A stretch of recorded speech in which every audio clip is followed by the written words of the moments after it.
Hey everyone, this is Pooja Poddar and welcome back to our channel Poddar Girl Dream Hub। ये video उन students के लिए important होने वाली है जो इस साल बोर्ड एग्ज़ाम्स देने वाले हैं। जब बात बोर्ड एग्ज़ाम्स की आती है तो हमारे मन में कुछ डाउट्स क्रिएट होते हैं, कुछ सवाल जो हमें जानने होते हैं। उनमें से है कि हम आंसर शीट को कैसे लिखेंगे या फिर कैसे हम अपने टाइम को बचा सकते हैं, कौन कौन सी मिस्टेक हमें नहीं करनी चाहिए और कौन सी ऐसी चीज़ें करें जिससे हमारा आंसर शीट अट्रैक्टिव दिखे और हमें मार्क्स अच्छे मिलें। तो आपके इन सभी डाउट्स को मैं क्लियर करने वाली हूँ आगे की वीडियो में, इसलिए बिना स्किप किए इस वीडियो को पूरा ज़रूर देखें और लास्ट में अपने एक्सपीरियंस को मुझसे शेयर ज़रूर करें और आपको वीडियो का कौन सा पार्ट सबसे अच्छा लगा ये भी मुझे ज़रूर बताएं। So let's start the video. जब हम एग्ज़ाम हॉल में एग्ज़ाम देने बैठते हैं और हमें क्वेश्चन पेपर दिया जाता है तो उसके बाद जो आपको सबसे पहला काम करना है वो करना है उस क्वेश्चन पेपर के फर्स्ट पेज पर जो भी इंस्ट्रक्शन दिए हुए हैं उन्हें सबसे पहले आपको अच्छे से रीड करना है, क्योंकि ये बहुत ही इम्पॉर्टेंट पार्ट है एग्ज़ाम का, जो आपको मिस्टेक करने से तो बचाएगा ही, साथ ही आपके टाइम को वेस्ट होने से भी बचाएगा और आपके लिए एक रोड मैप तैयार कर देगा कि आपको किस सेक्शन में कितने क्वेश्चन अटेम्प्ट करने हैं और कौन से क्वेश्चन अटेम्प्ट करने हैं। क्योंकि कई बार ऐसा होता है कि ये इंस्ट्रक्शन रीड ना करने के कारण किसी सेक्शन में हमें 4 क्वेश्चन ही करने को बोले जाते हैं, लेकिन हम उसमें 6 या 7 क्वेश्चन अटेम्प्ट कर देते हैं। तो इससे क्या होता है ना, हमारा टाइम वेस्ट होता है। और अगर हम इंस्ट्रक्शन रीड कर लें तो हमें पता रहेगा कि हमें सेक्शन ए में ओनली 4 क्वेश्चन को ही अटेम्प्ट करना है, तो हमारा टाइम भी सेव होगा और प्लस हम इस बहुत बड़ी मिस्टेक से भी बच जाएंगे। Next tip number second tip हमारी फर्स्ट टिप से ही रिलेटेड है। आपने सारे इंस्ट्रक्शन रीड कर लिए हैं, अब इन इंस्ट्रक्शंस को आपको फॉलो भी करने हैं। अगर 50 ऑब्जेक्टिव्स अटेम्प्ट करने को बोला गया है तो प्लीज़ आप लोग इतने ही करें, इससे ज़्यादा ना करें। और अगर आपको ज़्यादा क्वेश्चंस आते हैं तो आप उन क्वेश्चंस को अटेम्प्ट कर सकते हैं जिसके लिए आप बहुत ज़्यादा श्योर हैं। और अगर आप उन स्टूडेंट्स में से हैं जिन्हें 50 से भी कम क्वेश्चंस आते हैं तो आपको अपने सेकंड ब्रेन का यूज़ करना है और क्वेश्चन को रिलेट करके उसका आंसर देना है, जिसे हमारी आम भाषा में तुक्का मारना भी कहते हैं।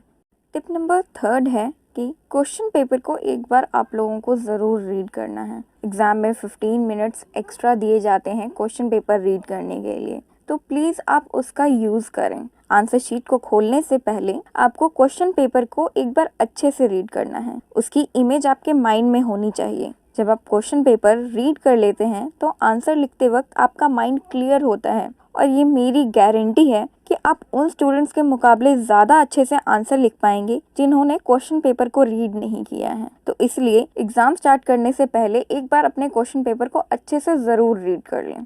टिप नंबर 4, उन क्वेश्चन पर टिक कर लें जो क्वेश्चन आपको अच्छे से आते हैं। इसके लिए आपको अलग से टाइम निकालने की बिल्कुल भी ज़रूरत नहीं है। अकॉर्डिंग टू टिप नंबर 3, जब आप क्वेश्चन पेपर रीड करेंगे तभी आपको उन क्वेश्चन पर टिक मार्क कर लेना है जो आपको लगता है कि आप इनके आंसर अच्छे से दे सकते हैं। और दूसरी तरफ इसके साथ साथ आपको एक काम और करना है, जो क्वेश्चन के आंसर आपको थोड़े बहुत आते हैं या फिर आप उनके आंसर्स को बनाकर लिख सकते हैं, उन क्वेश्चन को भी आप सर्कल कर लें। और आप ऐसा क्यों करेंगे इसका रीज़न मैं आपको बताती हूँ।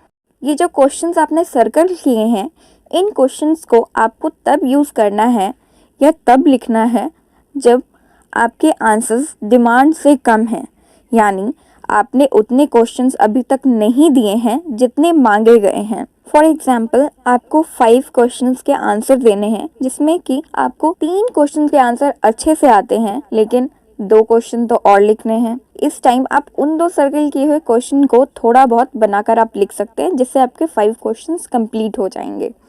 ट्रस्ट मी, ये जो 4 चीज़ें मैंने आपको बताई हैं, इसे अप्लाई करने में आपको मुश्किल से 15 मिनट लगेंगे और जब आप ये कर लेंगे तो आगे के 3 घंटे आपके लिए ईजी होने वाले हैं और आपको सिर्फ़ और सिर्फ आंसर लिखने हैं फुल कंसंट्रेशन के साथ, क्योंकि आपने प्लानिंग तो पहले ही कर ली है।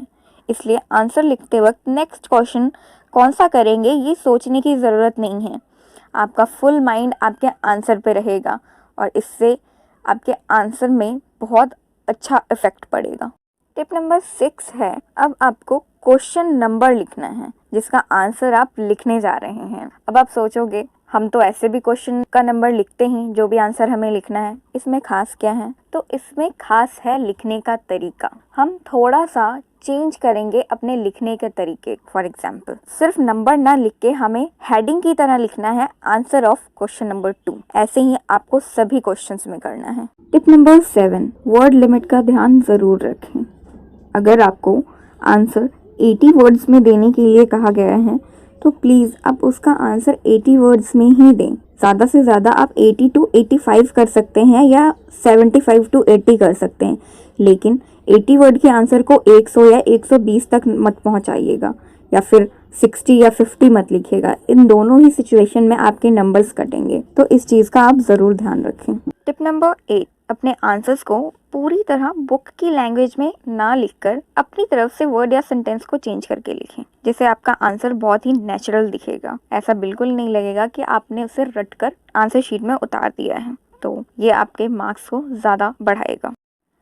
टिप नंबर 9, अपनी आंसर शीट की स्टार्टिंग और एंडिंग पूरी स्मूथली और सुंदर लिखनी है। बीच के क्वेश्चंस में आप थोड़ा बहुत ऊपर नीचे कर सकते हैं, लेकिन स्टार्टिंग और एंडिंग पूरा एकदम ही बहुत ही स्मूथ होना चाहिए, सुंदर होना चाहिए। अगर बीच में कहीं आपकी स्पेलिंग मिस्टेक भी होती है तो प्लीज़ आप उसे काटें नहीं, क्योंकि उससे होगा क्या कि टीचर का ध्यान तो उस पर ज़रूर जाएगा, लेकिन अगर आप उसे वैसे ही छोड़ देंगे तो हो सकता है कि उनकी नज़र उस चीज़ पर ना पड़े, तो आपका कॉपी भी ख़राब नहीं दिखेगा और आपका काम भी हो जाएगा। तो इसलिए कट वगैरह बिल्कुल नहीं लगाने कॉपी पे, उसको पूरा स्मूथली लिखना है। टिप नंबर 10, आपको सभी क्वेश्चंस को अटेम्प्ट करना है। कोई भी क्वेश्चन ऐसे नहीं छोड़ना। जैसे मान लीजिए कि आपको 6 क्वेश्चन को अटेम्प्ट करने बोला गया है, तो प्लीज़ 6 क्वेश्चन को टच ज़रूर करें, किसी भी क्वेश्चन को छोड़कर नहीं आना है। टिप नंबर 11, अपने आंसर्स को लिखते वक्त दोनों भाषा का इस्तेमाल करें। कोशिश करें कि आप अपने आंसर में कहीं कहीं पे इंग्लिश वर्ड भी लिखें, इससे आपका इम्प्रेशन और भी अच्छा आएगा।